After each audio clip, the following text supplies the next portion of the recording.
algeng spurning sem kemur oft upp á námskeiðum og sérstaklega eftir að byrja námskeiðin þegar foreldrar svona kynnast í hvað ég er að gera.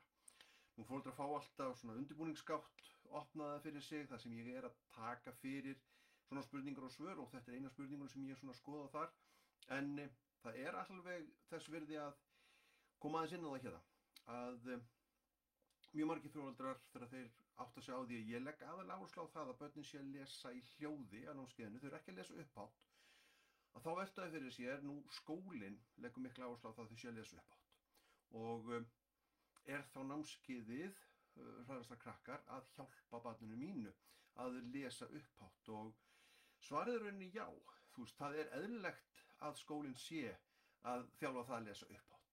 Þannig eru ofta að heyra betur hvernig börnin bera fram orðið, hver langt eru þau komin og annað slíkt. En námskeiðið hraðastar krakkar, þar er ég meira að horfa til þeirra kannski yndislesturs, þeirra bara að ýta undir þeirra lestrar ánægju. Og þess vegna er ég að leggja áherslu á lestur í hljóði. Því að allur þeirra framtíðalestur, ef við hugsum málið, allur þeirra framtíðalestur, hann er lestur í hljóði. Þegar þau eru að lesa sér til svona yndisauka, þau eru að lesa skáldsögur og svoleiðis annað inn í herbergi og annað slíkt, þá eru þau að lesa í hljóði. Og í rauninni til þess að þú hafir gaman af því, þú náir hraðanum sem að hugurinn vill, þá viltu að barnið þitt sé að lesa í hljóði.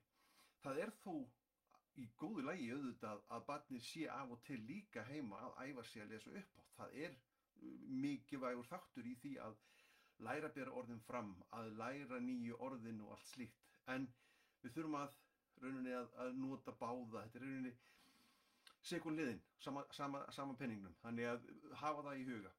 Nú, stór hluti af ástæðunni er þegar við lesum í hljóði, þá náum við meiri hraða.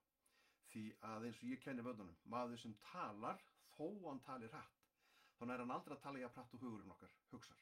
Hugurinn okkar nær miklu meira flæði, hann nær miklu meira hraða og barnið þitt þegar það er að lesa bók, þú vilt það sé að ná því flæði sem að þeim hraða, sem að hugur barnsins ræður við og gerir það verkum að þess vegna finnst þeim svo gaman í tölvuleikjum, þess vegna finnst þeim svo gaman af bíómyndum, þess vegna finnst þeim svo gaman af sjónvarpsþáttum vegna þess að flæði hugans er óheft þar á miklu nær þeim hraða sem að þau eru að meðtaka almennt upplýsingar gegnum daginn. Ef að maður sem talar er fastur í því, maður sem að rauninni er stöðugt að lesa upphátt eða jafnvel að heyra öll orðin orðrétt upphátt í huganum, ef hann er fastur í því þegar hann er að lesa, heyra hvert einasta orðrétt upphátt í huganum, öll í, öll og, öll á, þá er hann auðvitað dálítið að hefta hugan, hann er að stoppa hann dálítið af. Og þú vilt að barnið sé að ná aðeins meira flæði og það flæði mun ýta undir meiri lesgleði, meiri lestrar ánægju og einbeiting, athygli, eftirtekt hjá barninu verður alltaf meiri. Það sem er líka stór þáttur í þessu er það að þeim meira sem barnið les, þá er það að ná meiri rauninni orðaforða og það er akkurat lykillinn að því að geta lesið vel upphátt. Barn sem að les mikið, það býr yfir meira orðaforða heldur en barn sem er lítið að lesa. Því að yfirleitt eru ný orðin sem við bætum við, það eru nánast í eingöngu orð sem við erum að læra í gegnum lesturinn okkar og það er rauninni besta leiðin til þess að bæta í orðaforðan okkar, það er að lesa nóg.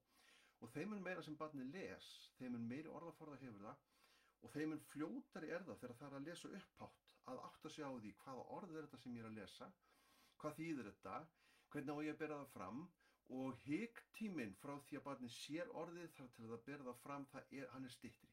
Þannig að barn sem hefur góðan orðaforða er alltaf fljótari og betra og rauninni vandar sig betur þegar það er að lesa upphátt. Þannig að það er engin spurning að námskeiðið er að hjálpa, þó við leggjum áherslu á það að lesa í hljóði, þá er ég bara eingöngu að hjálpa þeim að horfa til lesturs í framtíðinni. Allur þeirra lestur í framtíðinni, hann er í hljóði. En þeim meira sem þau lesa í hljóði, þeim meira lesa þau á bókum, þeim betur orðaforða að hafa þau og þeim betur gengur þeim í skóla að lesa upphátt. Þannig að þetta er allt saman að tengjast. Nú, ég ætla að vona að þetta hafi nú svona aðeins komið inn á eitthvað af þeim vangaveltum sem þú kannski sem foreldri ert að velta fyrir þér varðandi barnið þitt, en ég bendi á slóðina hérna við þennan póst. Þar getur þú skotið inn spurningu. Er einhver spurning sem að þú ert að velta fyrir þér? Nú, þú getur skotið í chattið hérna fyrir neðan og veltið upp. Ég ætla að hafa þetta vídeo bara opið og þú getur spurt þinnar spurningar þar og þar mun ég svara. Nú ef það eru að koma spurningar jafnvel til mín, margar sem eru eins frá foreldrum, þá mun ég pottþétt kannski skjóta í annað svona live svar aftur. En eru einhverja vangaveltur, skjóta þeim í umræðinu hérna fyrir neðan.